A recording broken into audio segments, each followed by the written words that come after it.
Hey guys, welcome back to my channel. So I wanted to introduce this video while I had the chance.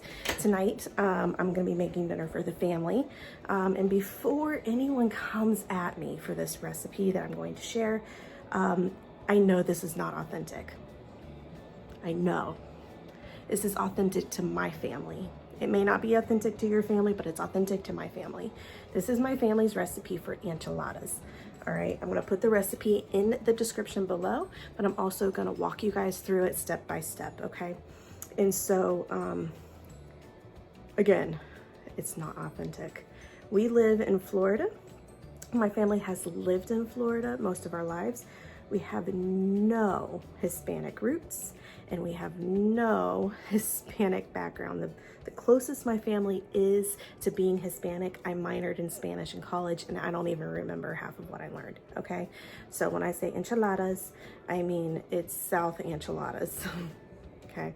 So here's the recipe for our family's recipe of enchiladas. You can add what you want to these, but this is our base recipe. This is what we use.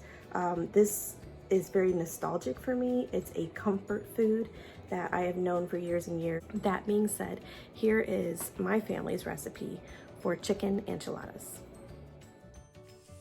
So when I started this video, I was thinking to myself that maybe I should clean out the sink, but then I decided not to because this is our house. This is our real house. This is how we live day to day. You probably have dishes in your sink too. So when I started this video, I went ahead and took out some chicken about 4 or 5 hours prior to cooking it, and I let it defrost out on the counter. And so what I'm doing is I'm just breaking apart that chicken and putting it in some water, and I'm just adding enough water to cover the tops of the chicken. Once I have all of that completed, I'm going to transfer this over to the stove. I'm actually in the middle of seasoning my cast iron, so you're going to see that pop in and out of the video, but I'm going to go ahead and put this chicken on a high heat to get the boiling started, and we want to bring that to a rolling boil. When figuring out how much chicken you're going to need, budget about 1 to 2 pieces of chicken per person. Usually I will put in a whole bunch of chicken because we have 6 people in our house right now, because leftovers tend to work out and are gone the next day. So I'm going to actually season this chicken with some adobo seasoning. It's an all-purpose seasoning you can find at any grocery store, such as Publix or Winn-Dixie. After the adobo seasoning, I'm going to add some salt. Now I do have the wrong kind of salt in this salt shaker, so don't judge me. And then I'm also going to add in some freshly cracked pepper. Now I usually just sprinkle in pepper, which I'm going to show in a minute, but I want it to be a little fancy today, so I am putting in some freshly cracked pepper. Once I'm done adding all of the seasonings, I'm going to stir it up a bit and bring it to that rolling boil. Once it comes to a rolling boil, I'm going to back off the heat just a little bit and let it finish cooking thoroughly. Once the chicken is done, I'm going to transfer it over into a pot. I'm going to strain out the chicken and keep the broth for a later date. Now this is the inside of a crock pot, and so this pretty much was the only thing I had handy at the moment to pour in the hot broth.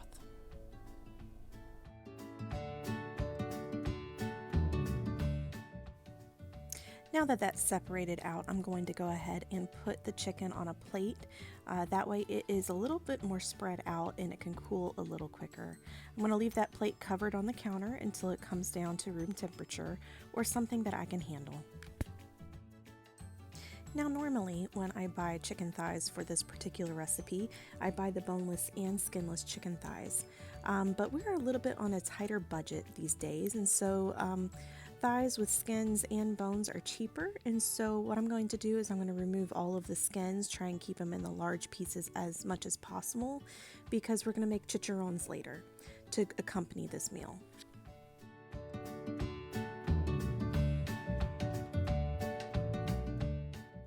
Next up, I'm going to go ahead and remove as much of the meat from the bone as possible. Now, my chicken isn't completely cooked all the way, but that's okay as long as it's not raw. Completely raw inside. These are going to continue to cook more in the oven once they're wrapped and covered. And so I'm going to remove as much as the meat. I'm going to try and keep the cartilage out of the meat as well. And I'm going to actually put the bones back in the broth, so when we go to cook the broth again, the bones will be able to give it more of a good flavor. Now, time lapses for me are very satisfying to watch, so please sit back and enjoy this time lapse of me removing bones from chicken.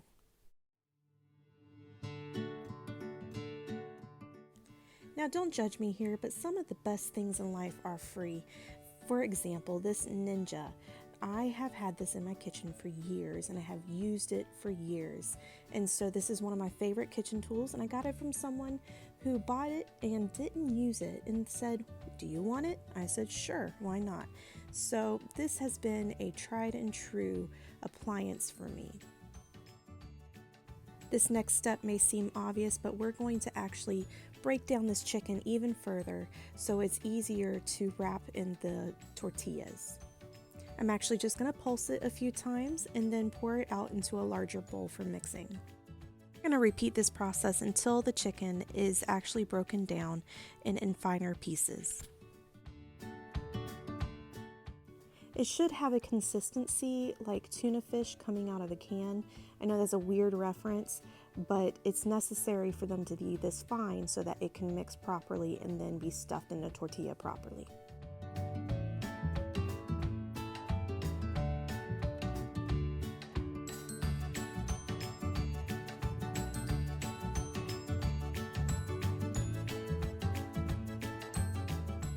There are 3 other ingredients to this base enchilada recipe, the first being Old El Paso red enchilada sauce. I usually get it in the mild, and for this amount that I'm cooking today, I am using 2 large cans.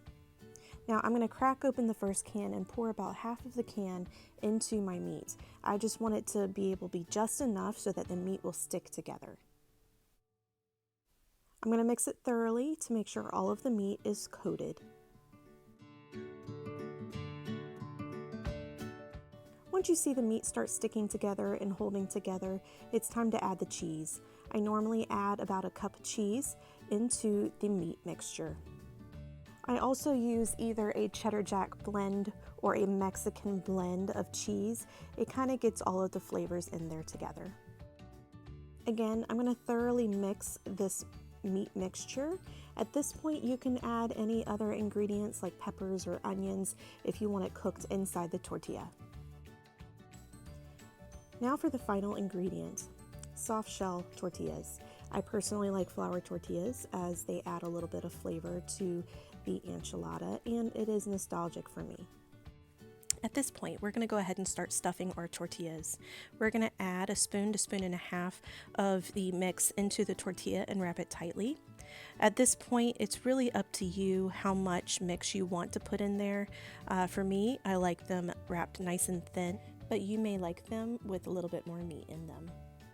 We're going to finish wrapping the rest of our tortillas. I usually wrap until I'm out of meat. I always have plenty of tortillas left over, and you can use those tortillas in an upcoming salad or taco night or whatever you want to do with them. Here's another satisfying time lapse for you to watch. A pro tip when you're stuffing and rolling your enchiladas, I like to fit as many as I can in one dish. It somehow makes the dish taste better. Once you're done stuffing your enchiladas, you're going to take the can of enchilada mix and you're going to spread it over the top of your enchiladas. Make sure that the sauce covers every bit of the flour tortilla before putting it in the oven. Otherwise, that tortilla becomes really extra crispy, almost inedible.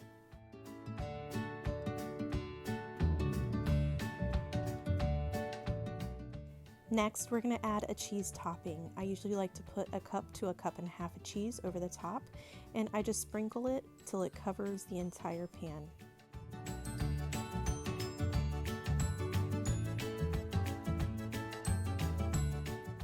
Now that that pan's done, I'm going to go ahead and go on to my other 2 pans. I hope you enjoy this satisfying time lapse.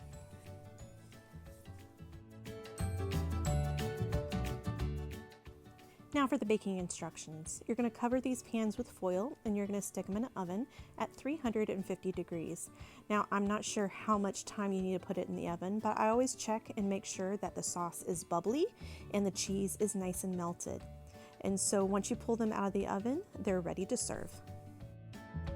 While the enchiladas are baking, I always prepare my toppings. Today we had lime, peppers, chicharrones, tomatoes, lettuce, and a side of corn. Now don't forget, the best part is adding a dollop of sour cream on top.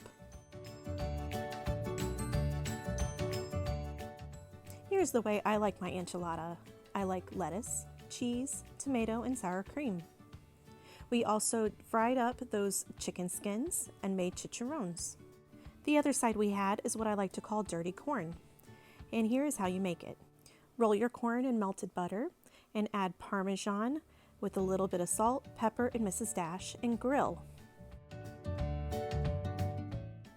I really hope you guys enjoy this recipe, and if you'd like to see more recipes, comment down below. Want to see more?